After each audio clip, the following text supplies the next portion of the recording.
Welcome to Heritage Food Stories, Episode 5, Callaloo, the Caribbean dish that tells a story of survival. Callaloo isn't a beautiful dish. It's thick, kind of greenish, grayish, and a little unsettling if you didn't grow up with it. And yet, in that pot is the story of survival, displacement, and creativity across the Caribbean and the African diaspora. I'm your host, Chef Mireille. Chef, food historian, culinary storyteller, and a lifelong passion for global cuisines, culinary history, and the stories behind the food we eat. In this episode, we're talking about callaloo, not just how it's made, but what it represents, from ancestral foodways and forced migration to childhood resistance and adult rediscovery. This dish carries more history than meets the eye. This is callaloo, history on a plate. The story behind callaloo, the Caribbean's most misunderstood dish. There are some foods that don't immediately win you over by looks alone. They don't shimmer, they don't style well on a plate, and they certainly don't beg to be photographed. Antillean callaloo is one of those foods. The kind made in Trinidad, Grenada, Dominica, and other Caribbean islands. Thick, green-gray, gloopy, slimy, a dish that at first glance might make you pause before picking up your spoon. But here's the thing about callaloo. Once you taste it, something clicks. There's an amalgamation of flavors so deep and comforting that it feels familiar, even on the very first bite. Maybe that familiarity only exists for Caribbean people or for those of the African diaspora, or maybe it's something anyone can feel when food carries history. Let's make sure we're on the same page. This is not Jamaican callaloo, which is made from the leaves of the amaranth plant. And it's not callaloo, the Haitian word for okra.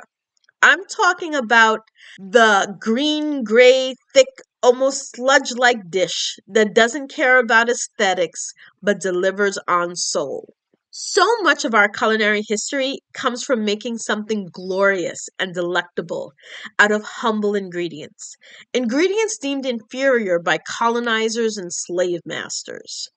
Every bite of callaloo reminds me of people taken to new lands across treacherous waters, forced to create new cultures, adapted cuisines, and new traditions under unimaginable circumstances.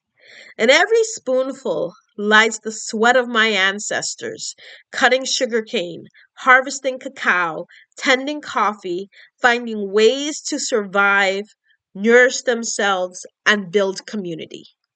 From New Orleans gumbo to Haitian lalo to Trini callaloo, Black people across the Americas have always found ways to create layers of flavor through technique, patience, and aromatics, transforming humble ingredients into dishes that endure.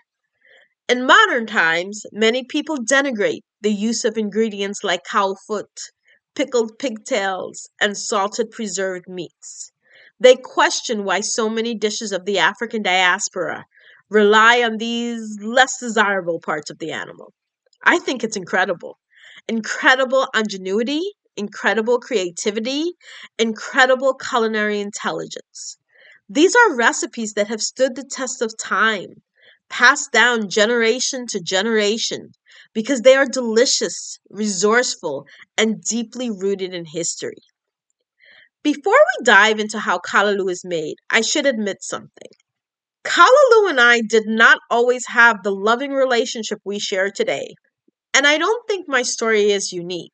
It's the story of many Caribbean children, and especially Caribbean American children, who grow up removed from the mundaneness of callaloo being served as an everyday dish. Growing up in the U.S., even with Caribbean parents, the sight of that green sludge simmering in a pot filled me with dread as dinner time approached. I avoided callaloo like the plague and didn't taste it for many, many years.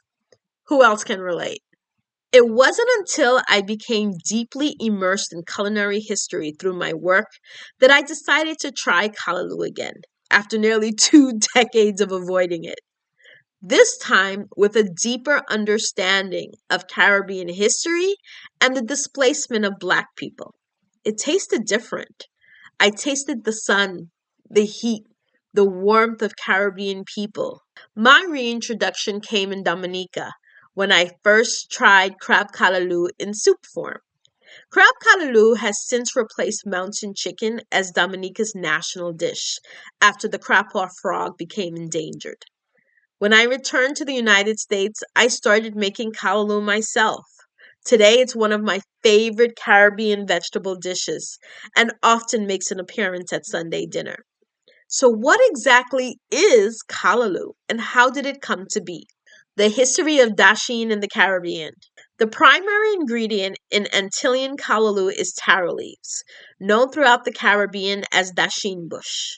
But taro isn't endemic to the Caribbean, which raises an important question. How did it get there? In the Caribbean, dasheen is eaten in two forms, the root and the leaves. Along with its smaller cousin edo, it's now a staple across the region. But taro actually originated in Southeast and South Asia, where it is known as colocasia. It's believed to have first grown in the wet lowlands of present-day Malaysia. Through cultivation, taro traveled across the South Pacific into Egypt and the Mediterranean, and eventually across the African continent from west to east. Through the forced migration of Africans during the transatlantic slave trade, dasheen was transported to the Caribbean on slave ships in the 16th century. Once planted, it thrived, and for good reason. Dasheen became popular because it requires minimal effort and yields abundantly. It contributes significantly to local economies, particularly in Trinidad, Dominica, and St. Vincent and the Grenadines. It's rich in essential nutrients. It's climate resistant, withstanding flooding during heavy rainy seasons. And there's minimal waste. Both the root and the leaves are used. Now let's go over the nutritional value of dasheen. The taro leaves are approximately 86% water with modest amounts of carbohydrates, protein, and fat. They're especially rich in vitamin K, providing more than 100% of the recommended daily intake. Vitamin K supports bone health, heart health, and efficient recovery after injury. Taro root, while low in protein and fat, is energy dense and rich in essential nutrients. It's made up of about 64% water and 35% carbohydrates, providing roughly 142 calories per 100 grams. It's also a good source of vitamin B6, vitamin E, manganese, and potassium. Now, let's get into how callaloo is made. No two people make callaloo the same way, so this is my version. If it's not exactly like your mother's, that's okay. Callaloo typically includes three main ingredients: dasheen bush, the taro leaves, okra, and pumpkin.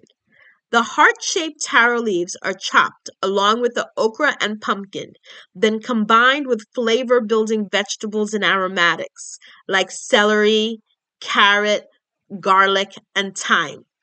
A Scotch bonnet pepper is added for heat, coconut milk for richness, and everything is stewed low and slow, usually for about an hour. Some people prefer their callaloo chunky, others like it silky smooth.